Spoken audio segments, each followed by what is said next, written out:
Dalam literatur pendidikan dasar, konon Indonesia dijajah Belanda selama 350 tahun. Sebuah mitos yang sangat terkenal, namun sama sekali tidak pernah ditanyakan kebenarannya. Dikatakan mitos karena pernyataan tersebut menjadi proposi sebagai pandangan sejarah telah dianggap kebenaran yang cenderung diterima secara taken for granted atau secara begitu saja. Banyak para sejarawan yang meragukan bahwa Indonesia dijajah selama itu. Lalu, benarkah Indonesia dijajah selama 350 tahun? Mari kita mundur ke belakang untuk mencari tahu kebenarannya. Ada yang mengatakan bahwa penjajahan di Nusantara dimulai ketika VOC berdiri pada tahun 1602. Sedangkan yang lain mengatakan penjajahan dimulai pada tahun 1596 ketika The Houtman bersaudara tiba di Bandung. Pendapat kedua sulit disebut sebagai penjajahan. Saat itu Cornelis The Houtman datang untuk melakukan penjajakan, belum benar-benar menjajah Nusantara. Jika berdirinya VOC dianggap tahun 1602 sebagai awal penjajahan, maka 350 tahun kemudian adalah 1952.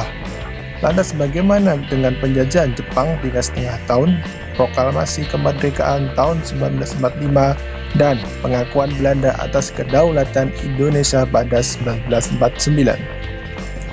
Dari sini diketahui bahwa Belanda tidak menjajah Indonesia selama 350 tahun.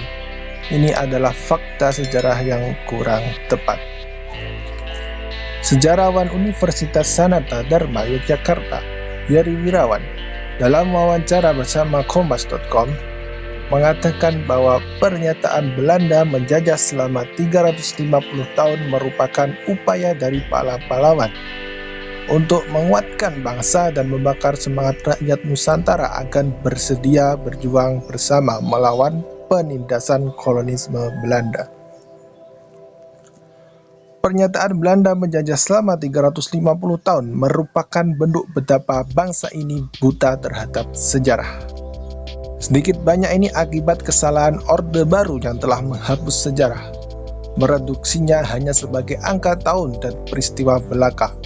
Sejarah yang kaitannya sebagai narasi tentang perubahan, pergeseran, dan perkembangan pemikiran tetap asing. Tidak ada satupun wilayah di Indonesia yang benar-benar dijajah selama 350 tahun. Maluku, Banten, atau Jakarta yang menjadi basis terbesar VOC hanya dijajah maksimal selama 340 tahun. Bahkan Maluku atau Ambon baru dikuasai Belanda pada tahun 1630. Tahun 1602 sampai 1942 saat Jepang masuk, Belanda sudah tidak efektif lagi menguasai tanah Nusantara. Di luar basis terbesarnya, wilayah-wilayah lain di Nusantara dikuasai secara bertahap oleh Belanda mulai abad ke-20 saat kolonialismenya bercorak politik etis. Aceh saja baru dikuasai pada 1904 dan secara penuh diduduki pada 1912. Sedangkan Bali dikuasai pada 1906. Dengan begitu, Aceh maksimal hanya dijajah 30 tahun dan Bali dijajah 36 tahun. Hal ini berarti bahwa tidak bisa dipukul rata bahwa seluruh wilayah di Indonesia dijajah Belanda selama 350 tahun. Aceh saat itu merupakan negara berdaulat yang bahkan memiliki duta besar di Turki. Jika tetap kukuh mempertahankan argumen penjajahan Belanda 350 tahun, itu artinya perjuangan rakyat Aceh dan Bali akan kehilangan maknanya. Satu hal lagi, bukan Belanda yang menjajah, melainkan sebuah perusahaan bernama VOC. Belanda sendiri saat itu merupakan republik dan sebenarnya sedang dijajah oleh Napoleon Bonaparte. Ketika VOC bangkrut, barulah wilayah kejajahannya dalam hal ini Hindia Belanda lalu diambil alih oleh Belanda yang telah menjadi kerajaan.